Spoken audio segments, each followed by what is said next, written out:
Each year, 12,000 miners die on the job. And all signs pointed toward disaster when 33 Chilean men entered the San Jose mine in August 2010. I found this on level 3. So?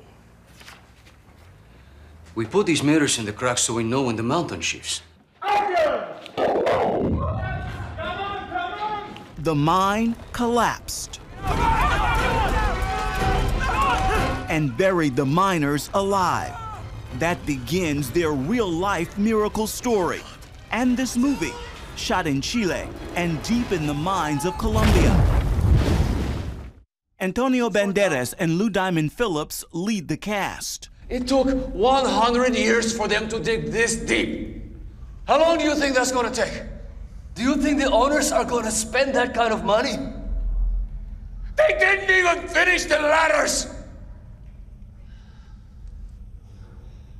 They'll wait 3 days. Then close the mine and put up the gravestones. No. No, no, no, no! I don't believe that! They'll dig us out. And if they don't, our families will. With their bare hands if it's necessary. I believe we'll make it out of here because I choose to believe it. All 33 of us. Banderas is Mario Sepulveda, the man fellow miners grew to call Super Mario. You play Mario. What is it about him that allowed him to believe when the other men were ready to give up? He's not a quitter. He's a man of faith. And he's crazy. And but I like that craziness because it's contagious.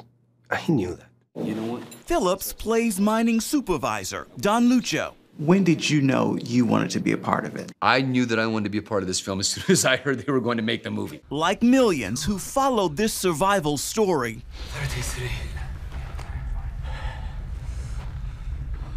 We're all here. I thank God for that. Phillips was moved by the miner's spirit. People, you know, like to espouse faith, but the truth of the matter is, you know, when the rubber hits the road, so to speak, you're tested.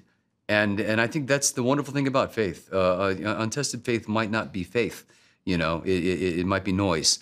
And these men were tested, but it wasn't just them, it was their families. Families pitched tents outside the mine and pressured the Chilean government. They called it Camp Hope. Can you please let me through? We want answers. Oscar-winning French actress Juliette Binoche plays Maria Segovia, the sister of a trapped miner who led the camp. I want a little riot on TV tonight. I read the script and her faith gave me faith. Strong woman. Strong woman. Strong women, actually. Yes, strong women, absolutely, because the families were enraged. They didn't get any information, and also because the security was so terrible that, you know, injustice, you've got to scream for the justice when the law are not being right. Maria Segovia was an orphan at 6 years old. She raised her siblings. She learned to do empanadas very early on, sold them in the street, gaining, you know, making money, got pregnant at 14. I can promise you we're going to do everything we can. Rodrigo Santoro is the face of the Chilean government. You play a minister mining on the job for 4 months when this incident happens. How can he handle this? Can he? That's the big question. He can because he had a lot of help. Can you hear me? That help includes NASA engineers who equip the rescue tube with camera and sound equipment to communicate with the miners.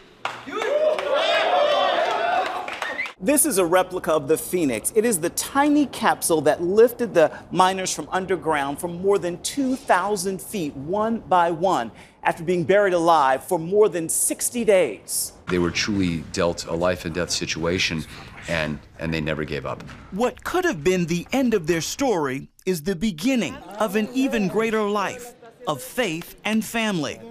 The men are no longer just fellow miners, they're brothers.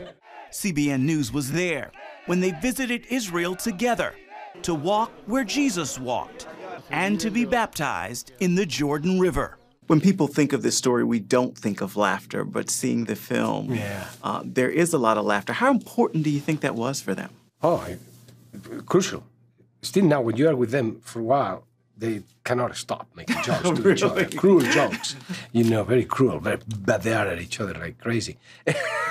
It's fun to watch them, the dynamics of the group. They organize even soccer games inside. Efrem Graham, CBN News, New York.